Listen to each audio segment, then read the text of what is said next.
Este contenido es financiado con recursos del Fondo Único de TIC. Telecaribe. Uniendo la región.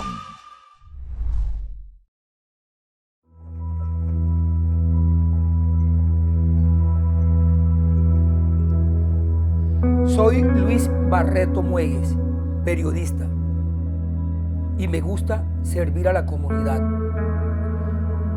Durante mi infancia y adolescencia fui un rebelde y pude haber tomado el camino equivocado,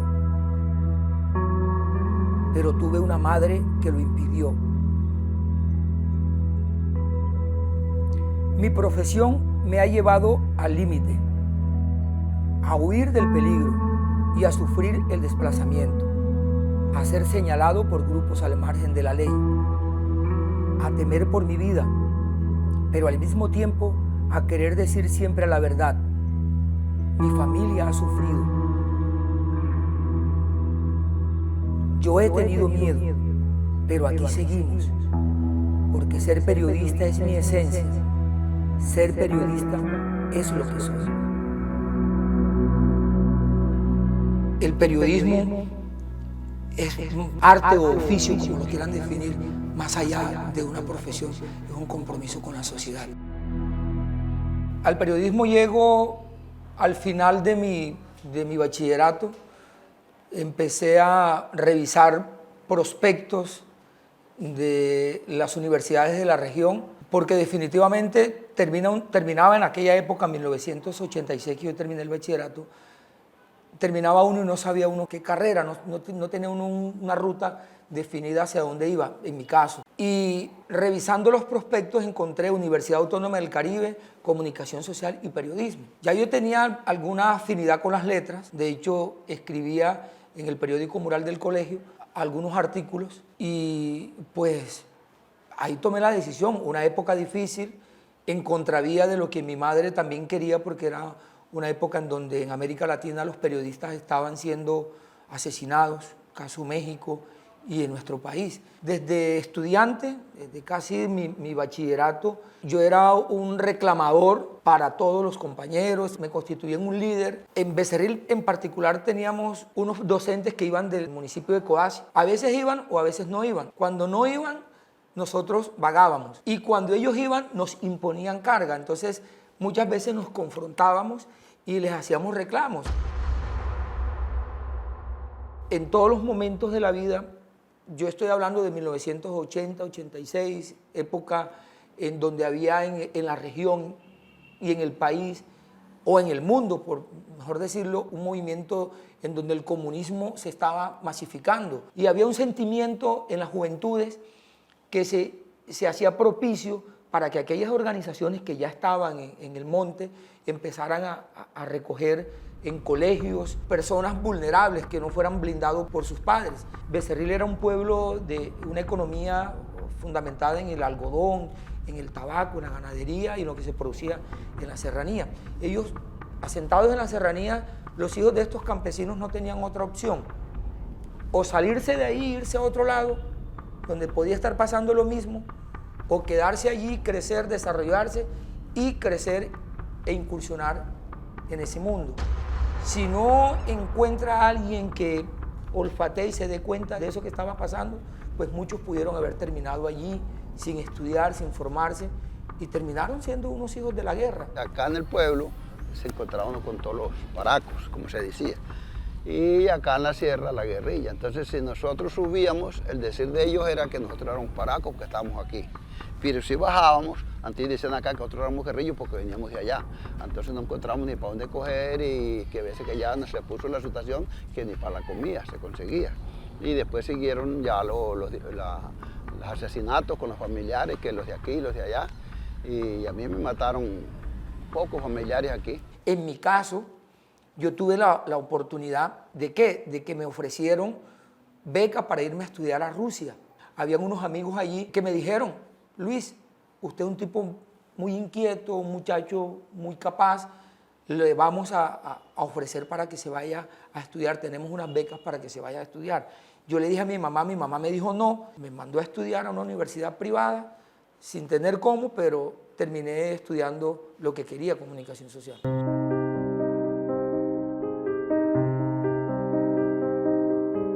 En el libro que escribí hay un capítulo que dice, ¿por qué no fui guerrillero? Y precisamente porque yo creo y le atribuyo eso a que mi mamá fue esa persona que estuvo pendiente de que yo no cayera en una situación que se estaba viviendo en esa época en nuestro pueblo. Cuando yo me voy a la universidad, yo no terminé la carrera, no la pude terminar por situaciones económicas y regreso al pueblo. Yo me regreso a Becerril y había ese ambiente. En esa época, 1988-89, allí básicamente gobernaban eran las guerrillas. Era muy triste ver eso, pero eso pasaba. Resulta que nunca se dieron enfrentamientos entre guerrillas y paramilitares. Hubo siempre masacres, atentados, especialmente contra la sociedad civil de ambos lados. Algunos secuestros a ganaderos, a fincas por parte de las guerrillas y por parte de la autodefensa, lo que se conoció como las masacres. Entraban a los pueblos comandos armados y sacaban a la gente y los masacraban. Mi primer desplazamiento es cuando ya estoy en Becerril, que en Becerril no había cambiado mucho el panorama y entramos a la política y me metí a una emisora local. Misael Antonio Liz Maecha vive en la Jagua de Ibirico, en el centro del departamento del Cesar, de donde es oriundo. Bien temprano se prepara para sus actividades escolares en Los Monachos, donde comparte con niños de su edad.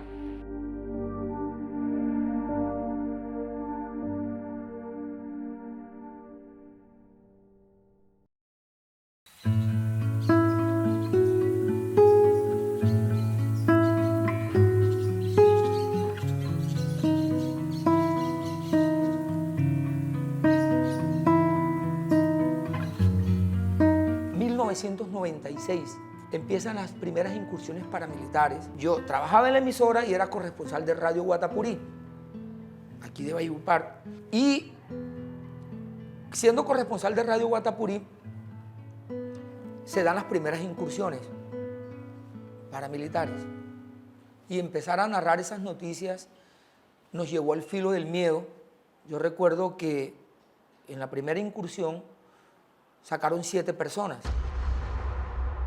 Era terrible porque usted no se atrevía a salir ni a la calle, porque usted llegaba allá adentro a hacer su comida y salía acá cuando ella, ahí vienen en la esquina, y cuando usted iba a pasar gente armada, cuando llegaban a otra esquina, no, que ahí mataron 2, 3, y salía cuando a otra esquina, no, que ya mataron otros 2, 3, y hacía noche a ver 10, 15 muertos en la noche. ¿Quién vivía con una vida tranquila? Fue un momento cruel, un momento de mucho dolor para muchas familias, y eso está marcando la memoria de estos pueblos. En La Jagua, Becerril, Chiriguaná, todos los pueblos del departamento del Cesar vivieron lo mismo.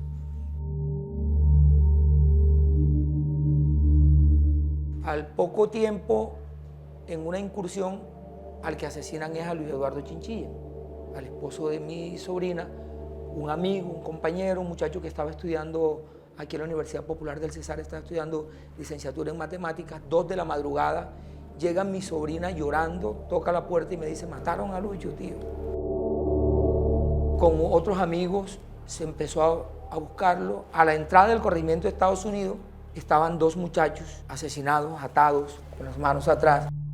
Yo recuerdo que mi sobrina me dijo que los paras le dijeron a las 2 niñas, las 2 hijas de Lucho, le dijeron, nosotros nos llevamos el televisor porque nos vamos a ver una película con su papá, después se lo traemos. Mi papá regresó muerto. Y el otro muchacho, le decían Poto, amigo de mi hermano, también. A partir de allí empezamos nosotros a reclamar qué estaba pasando. Obvio, había ya una disputa de una guerrilla que era dueña del territorio y otro grupo armado que llegó a disputar ese territorio y nosotros estábamos en el medio.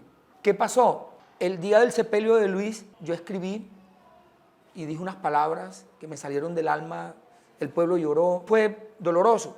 Es muy triste sentir cómo la inocencia se ha escondido detrás de la maldad, como queriendo huir a los sueños y las fantasías para envolverse en las pesadillas y los sinsabores producidos por la violencia. Estábamos en el Consejo de Seguridad y el comandante del ejército llega y dice, es que los bandidos están aquí. La gente sabe quiénes son los bandidos. Y todo el mundo callado. era un consejo de seguridad puerta cerrada. Yo tenía mi grabadora y dije, voy a hablar, pero voy a grabar. Y me dijo el comandante, usted no puede grabar porque los consejos de seguridad no se graban. Yo le dije, sí voy a grabar porque este es mi seguro de vida. Y entonces obturé la grabadora y empecé a decir. Yo les pregunto a ustedes que nos están señalando a nosotros y a la comunidad que está allá afuera, de cuáles son los bandidos que ustedes dicen. Porque es que aquí llega el ejército a las 10 de la noche y hace operativos, hace requisas, desarma al pueblo, desarma a la gente. Y posteriormente a las 12, 1, llegan comandos armados y sacan a la gente de sus casas. Entonces, ¿quiénes son los bandidos? O sea, nosotros, todos los habitantes de este pueblo somos guerrilleros. Ustedes son la fuerza del Estado la que debe garantizarnos la seguridad. Y no lo están haciendo y nos vienen a señalar. Cuando yo dije eso, todo el mundo empezó a hablar y empezaron a hacernos fotos. Terminado el Consejo de Seguridad, 3 de la tarde, me llama un amigo y me dice, Luis, ven acá, usted debe salir de aquí. Le dije, ¿por qué? Me dijo, porque los soldados están diciendo que ustedes en el Consejo de Seguridad los acusaron a ellos de matar a la gente en el pueblo. Ese día me tocó coger, sacar un maletín, echar ropa y salir de Valledupar, de Becerril.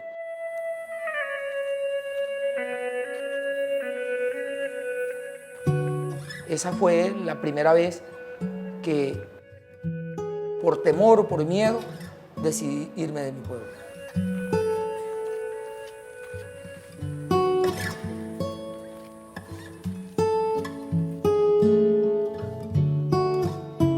Recuerde cuando nos fuimos desplazados nunca nos dieron nada, ni subsidio de transporte, nada. Nos íbamos a lo que saliera por el trabajo de él. Yo me he enfrentado con mi papá, por decirlo así, de decirle que piense un poquito más en nosotros. Y él a veces cede, pero a veces se deja llevar de su pasión, del periodismo, de las cosas que ha hecho. Y a veces yo digo, no, tienes que pensar más en nosotros, en tu familia, que siempre somos los que hemos pagado como ese plato de vivir eso. Mira, que no tenemos casa. Siempre nuestro deseo es pagar casa, eso también nos ha traumado a mí, sobre todo. Me ha afectado eso que tenemos que estar pensando pagar siempre un arriendo y a donde hemos ido a vivir. Mi papá pagando un arriendo, trabajando por pagar arriendo, por pagar la comida. Para nosotros ha sido grato poder contarles la historia del pequeño Misael, un niño que con seguridad tiene el futuro asegurado y de paso garantiza alimento para muchos de nosotros. Hasta la próxima, cuando le estaremos contando más historias. Y no se olviden de suscribirse a nuestro canal. Si no lo ha hecho, compartir con nuestro contenido para que muchos niños se inspiren con Misael. Yo salí hacia Valledupar. De Valledupar me tocó irme a vivir a la capital nuevamente. De allí subimos a Neiva, me llevé a mi esposa y empezó otra odisea, porque ya uno pierde todo, pero Neiva era una zona también conflictiva.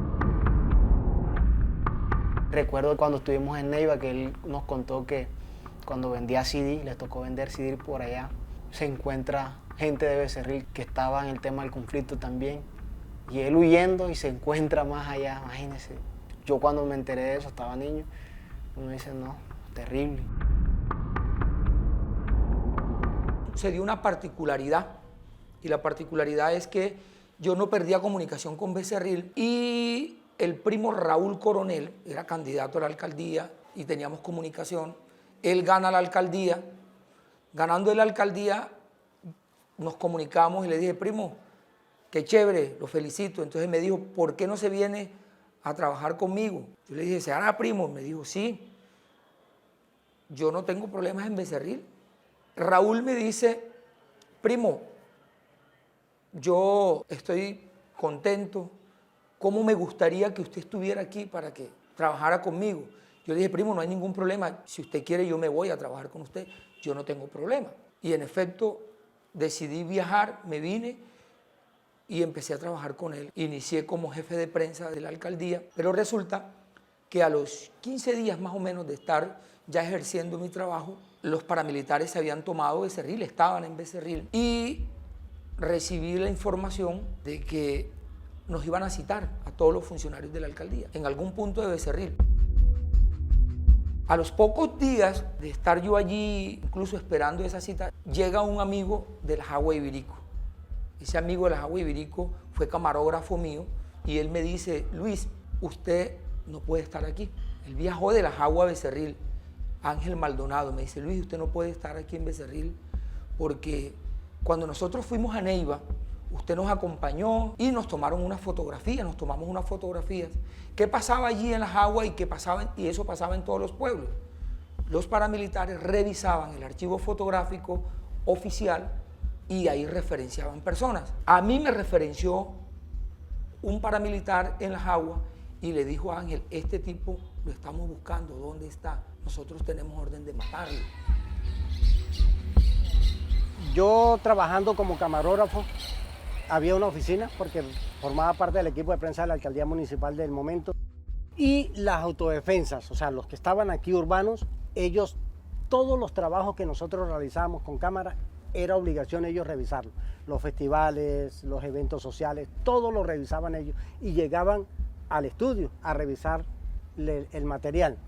En una de esas llegadas de uno de los muchachos, llegaron dos, y mientras tanto esperábamos colocarle la película, el video. Yo saco un álbum de fotos porque necesitaba unas fotografías para hacer un documental y es cuando ve la imagen de Luis Barreto Muegues y es donde me manifiesta y me dice, hey, ven acá, a este man, tengo la orden de matarlo. Y yo, ¿cómo así? O sea, es una vaina impresionante cuando tú escuchas a este man y más cuando se considera que estoy con un amigo, ¿no? O sea, que van a matar a un amigo. Y yo le pregunto al tipo, le digo, hey, Samuel se llamaba él lo mataron hace muchos años también. Y le digo, hey, Samuel, ven acá, pero ¿por qué lo van a matar? No, porque este man tiene vínculos con la guerrilla. Fue lo que él me manifestó. Y yo, wow, Dios mío, ¿yo qué hago? Ángel me dice eso, a los 2 días me cita Uber Matos Tavares, alias El Samario, en el barrio Alto Divino Niño. Ellos se habían tomado ese barrio. Allí me citó, fui al patio de una casa de ese barrio y allí me dijo, Barreto, usted está aquí porque tenemos información que usted es colaborador de la guerrilla. Y yo vine aquí a matar guerrilleros. Yo le dije, yo soy periodista, yo no soy guerrillero. Yo vengo aquí, vine aquí a trabajar con el alcalde de Becerril y estaba por fuera por la situación de conflicto que hay aquí. Yo aquí lo que tengo son enemigos, pero por mis denuncias, por mi actividad como periodista. Yo le dije, investígueme, señor, deme la oportunidad, investígueme. Él me dijo, lo voy a investigar, pero la información que tengo es esta. Y yo vine aquí a matar guerrilleros. Cuando yo me vaya de aquí, voy a dejar un aviso que diga Becerril, tierra libre de guerrillas, me dijo el comandante Samario. Quedando en eso, yo tomé un aire y le dije, hágame un favor, yo necesito que usted me diga qué puede pasar con mi esposa. Ella es hermana de la Toya Rubio, la compañera de Simón Trinidad. Y me dijo el señor, llévatela o te la mato. Porque yo tengo una guerra, aquí tenemos una guerra contra ellos. Yo le dije, pero si es que mi esposa vive conmigo, tiene muchos años de estar conmigo y aquí no hay ninguna clase de relación ni de vínculo. Yo creo que ella no ha hablado con ella en 20 años. Y me dijo, no, yo la orden que tengo es esa. Si no procedo yo, proceden contra mí. Ese día, casi 20 días de haber llegado ahí, me tocó volver. De allí salimos para Valledupar.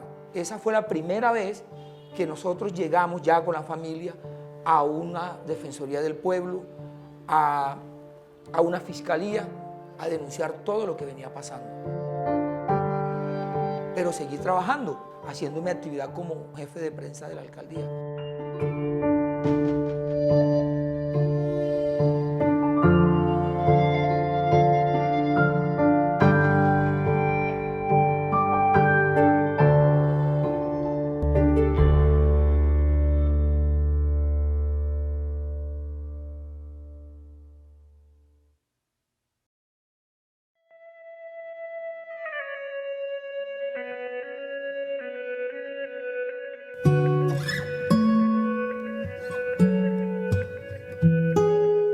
El escenario de la guerra para uno como periodista es un escenario complejo Y para uno como persona que tiene vínculo, que tiene raíces con una comunidad, es mucho peor, porque uno se vuelve la voz de reclamo de esa comunidad. Hubo negociación de paz y nosotros volvimos a Becerril con el tiempo a hacer nuestro trabajo. Allí tuve un canal local de televisión. En ejercicio nuestro adelantamos labores como defensa del río Maracas, un río que fue y que ha sido la vida y el sustento de las familias nuestras.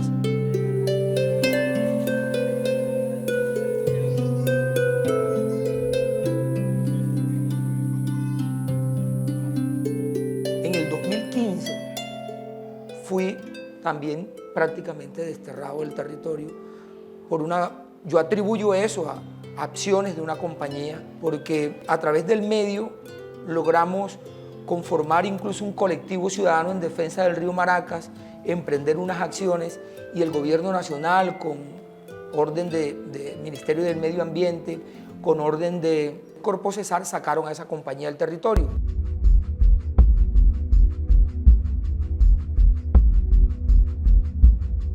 Al poco tiempo de haber ocurrido eso, llegaron al canal de televisión 4 tipos en motos. Yo no estaba ahí por fortuna, mi camarógrafo sí. Prácticamente el camarógrafo en la noche me dice: hermano, a usted lo vinieron buscando, y las personas venían en una forma que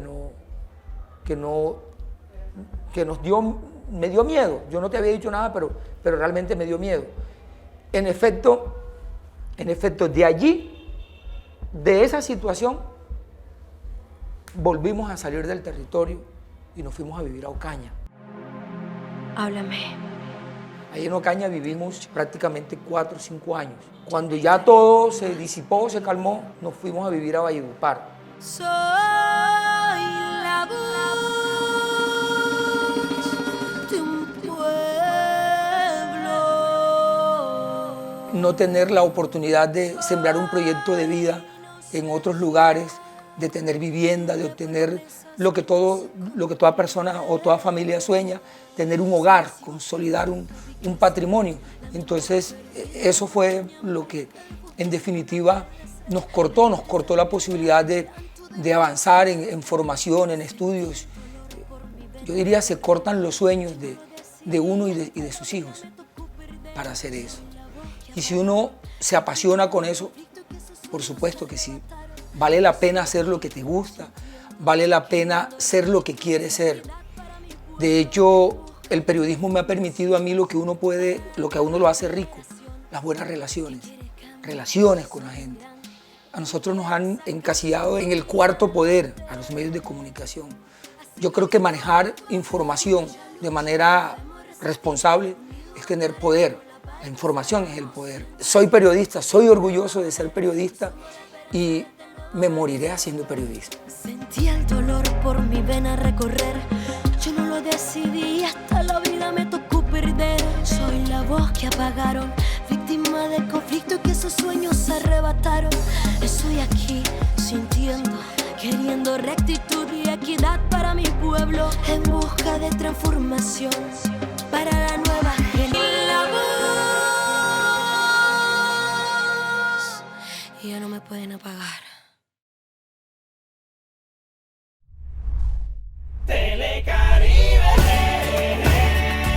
Uniendo la región. Este contenido es financiado con recursos del Fondo Único de TIC.